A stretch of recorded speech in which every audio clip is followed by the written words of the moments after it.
Welcome to PRAJNA SPARKS Contemplation interlude, where Zopa discusses the previous full episode. Please take a moment to like, follow, and review us. Aside from your own practice, this is the best possible offering as it helps us reach new listeners.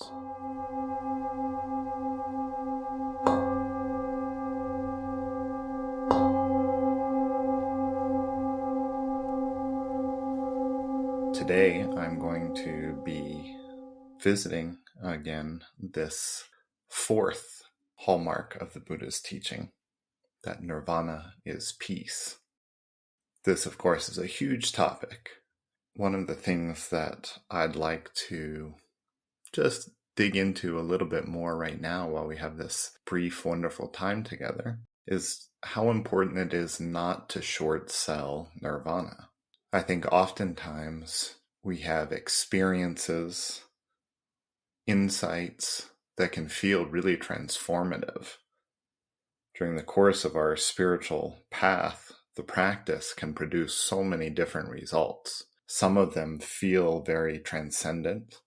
Some of them are experiences of bliss, of clarity, of a deep, heartfelt sense of interconnection with beings and the world that really open up our heart and make us more in tune with our life, the opportunity it is, and the connection with all our fellow sentient beings. All of these, of course, are wonderful, but if they're fluctuating, if they don't remain, if they don't provide us with that deep, heartfelt peace that is unwavering, then it's not nirvana.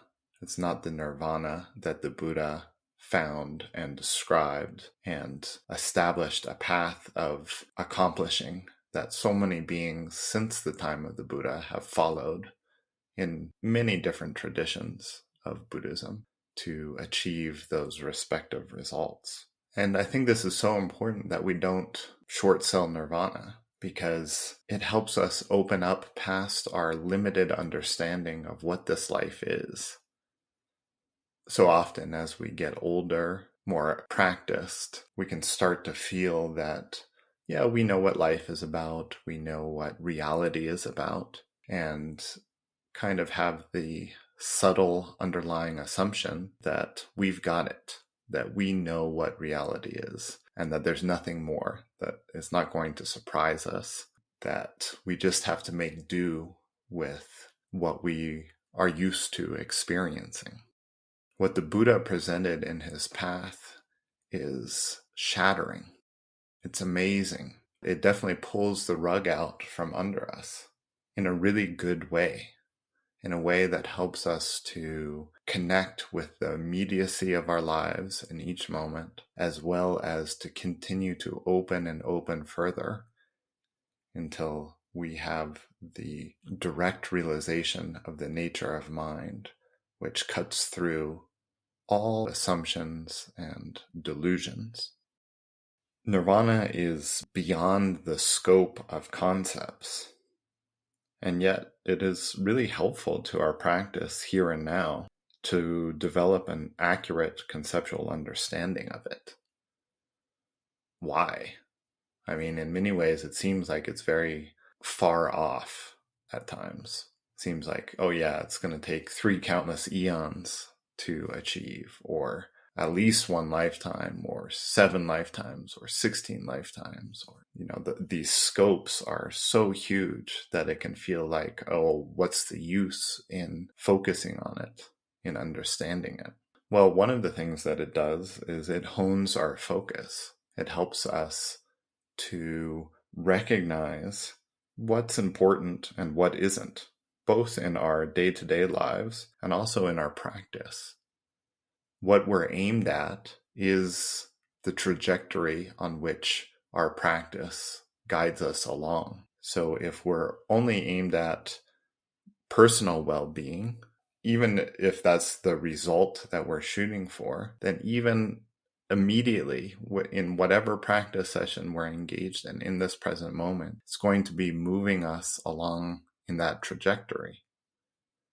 Whereas if we're focused on the complete and perfect benefit for all beings, ourselves included, ourselves and others, then even right now, a small practice of taking refuge, of practicing generosity or ethics or patience or meditation and so forth, all of that is going to be moving us in that direction of that ultimate result of Buddhahood.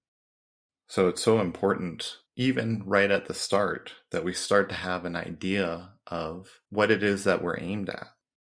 Nirvana really is a description of our heartfelt wish for a happiness, a well-being that is unencumbered, that doesn't even possess that slight tinge of discontent, worry, anxiety that we find in our normal experiences of peace, in our normal experiences of happiness, where we're experiencing it, but we know its end is right around the corner and we're trying to forestall that.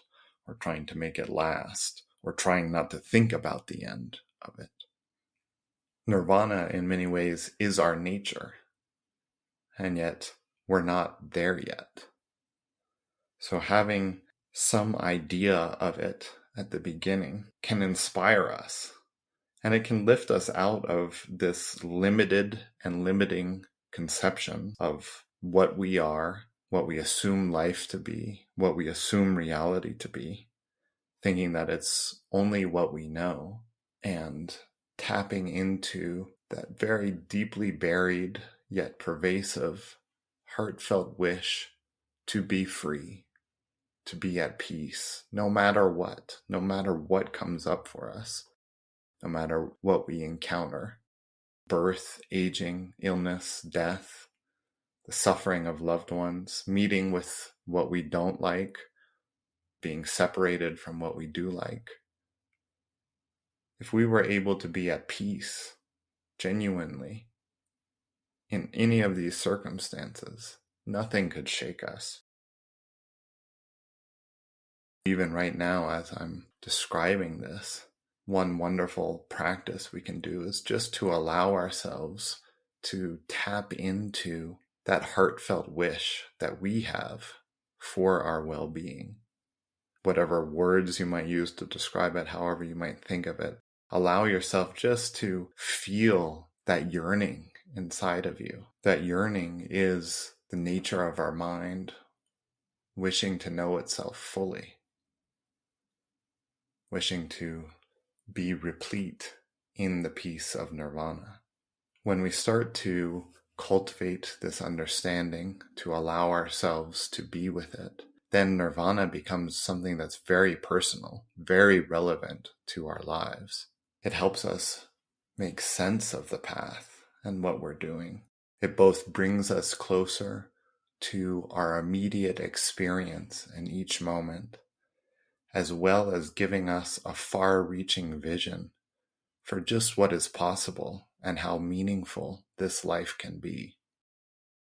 It also connects us with other beings, because when we allow ourselves to touch into that heartfelt yearning, then we start to recognize that it's not just me that feels this way. It's all the people I encounter.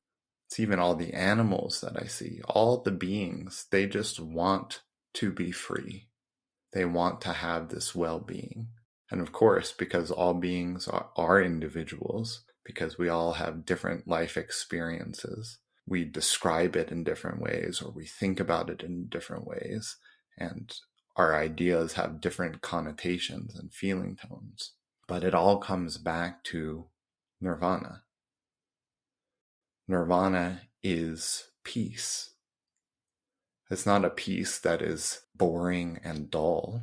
It is vibrant, expanded, continual state of realization that never falls back to suffering, never returns to a state of delusion and confusion. So I hope that these few small reflections on nirvana have been helpful. Please just take the time to examine what your own sense of nirvana is. What it is that you're aimed at in your practice. The more vividly that we have this in mind, the more it's going to inspire and uplift us. It's not something that you should do as much as tapping into the very deep drive we have for this and connecting it with the Buddha's teachings, helping us to see, oh yes, this is an accurate path. This is what I am aimed at. I can feel it inside of me. And how amazing, how wondrous that this is the Buddha's teaching, that this is one of the hallmarks of the Buddha's teaching, where we can look at whatever teaching from whatever tradition in any of the lineages of Buddhism and see this hallmark of nirvana is peace. Thank you so much for your practice, for your listening and your contemplating, as well as any meditation that you do on this. Please join us on the full moon for our next full episode, a new series on nirvana and why it matters, where we discuss with different Buddhist teachers from various lineages of Buddhism what nirvana is and why it matters. We can't thank you enough for taking the time to like, follow, share, and review PRAJNA Sparks. It means a lot to us. If you have any questions, contact us via email, Instagram, or Facebook. Check the episode notes for those links and for more resources on today's topic. Visit us on the web at prajnafire.com or follow us on Instagram and Facebook at PRAJNA Sparks. Thank you for listening. May all beings benefit.